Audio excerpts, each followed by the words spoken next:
The AAP is recommending that parents use their online media tool. Many have gathered right here at Hazel Ruby McQueen Park in Morgantown to let the 2.5 million living with breast cancer know that they are not walking alone. The catering for children born with neonatal abstinence syndrome.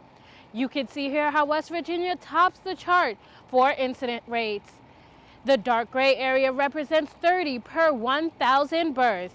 I'm Kat Rock, and straight ahead on WVU News, I'll tell you how it's beneficial for parents to interact with their kids using online gaming apps, where you can calculate media time or create a family media plan.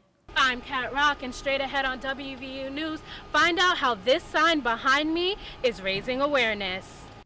Thanks, Hannah and Kristen. Experts are now saying children may benefit from looking at technology at a young age. I looked into how the new guidelines are adapting to rapid changes in media. Ready? New research is shifting the focus from what's on the screen to who else is in the room. The American Academy of Pediatrics is urging parents to use and watch educational programs with their children from 18 months to 2 years old. So I think repetition, and I think reading is better than television unless they're watching the same exact video over and over, because that's what I did with him and that's how he learned his alphabet. The AAP recommends that children under 18 months shouldn't be around screens unless it's for apps like Skype and FaceTime. The AAP is recommending that parents use their online media tool, where you can calculate media time or create a family media plan. But not everyone agrees with these new guidelines. Barbara Walsh, professor of child development and family studies at WVU, thinks children under 2 should not be exposed to screens. So I think the technology part is useful for children to hunt information and to discover things, but used as a babysitter or as a way to keep children quiet, I think it also quiets their brains. The research reminds all parents that interacting with media cannot replace interacting with people face to face. The American Academy of Pediatrics is recommending that children under the age of 2 should not look at screens for longer than 1 hour a day. A child born with NAS or neonatal abstinence syndrome experiences withdrawal symptoms from being exposed to drugs such as heroin and opioids while in the mother's womb. Staff at WVU Medicine, Ruby Memorial Hospital, and Chestnut Ridge Center are working to tackle the problem. So in 2011, we developed a pregnancy-specific treatment program, which is a medication-assisted treatment program using buprenorphine. Ruby Memorial Hospital has dedicated a wing to catering for children born with neonatal abstinence syndrome. You can see here how West Virginia tops the chart for incident rates.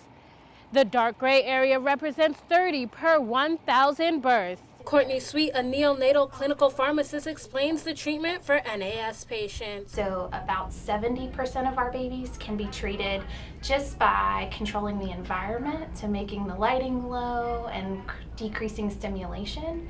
Babies can experience withdrawals up to 9 months in some extreme cases. Carolyn Bazzano is a volunteer cuddler at Ruby Memorial Hospital. As a cuddler, Caroline helps soothe and comfort babies with NAS. To be able to provide comfort for babies at such a time of distress and I guess discomfort was really rewarding in itself. NAS has significantly increased in the past decade. Now, 25% of babies are born with NAS. Kat Rock, WVU News, Morgantown. Score if he's having lots of tremors. Thank you, ma'am. Both disturbed and undisturbed. Making strides against breast cancer is a celebration of survivorship and hope. Men, women, and children gather together with determination to make breast cancer a thing of the past. And please let us recognize you. Caitlin Mock leads the walk here in Morgantown because she believes no one should walk alone. To bring the community together and painting Morgantown pink is our goal, to create awareness in our community for earlier detection and people to have those conversations with their doctor and be aware of their health. Many have gathered right here at Hazel Ruby McQueen Park in Morgantown to let the 2.5 million living with breast cancer know that they are not walking alone. It was all smiles as everyone crossed the finish line. I have family members that have passed, and I have an aunt who was a 6-year survivor, so thank God for that.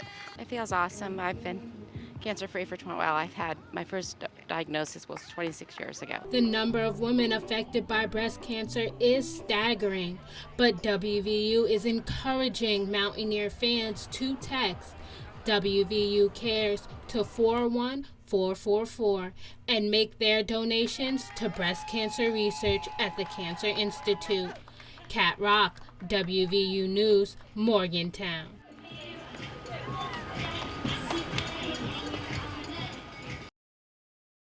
I'm Kat Rock, and straight ahead on WVU News, find out how this sign behind me is raising awareness.